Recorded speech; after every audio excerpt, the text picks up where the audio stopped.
任天堂 Switch 2嘅預購反應熱烈，帶動任天堂嘅股價連日上升，你又覺得吸唔吸引呢？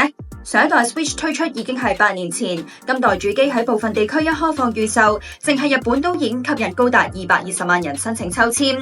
美國嘅預售反應亦都踴躍，搞到 Walmart 同埋 Target 網站都好快就已經停止接受訂單。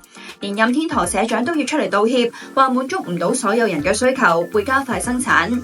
銷情帶動任天堂嘅股價喺4月24號升超過5%之後，4月25號再升超過3%收市。不過要留意嘅係，4月初美國總統特朗普公布嘅關稅，唔單止令到 Switch 2喺美國開放預售嘅日期由原定嘅4月9號延後咗。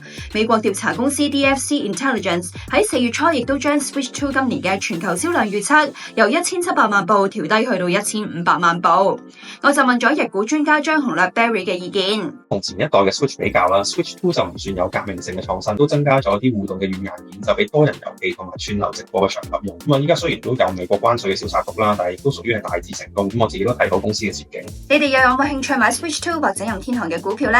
下載 Acast download 我嘅觀察名單，車種自製盈富基金，加入成為我嘅盟友，一齊討論啦！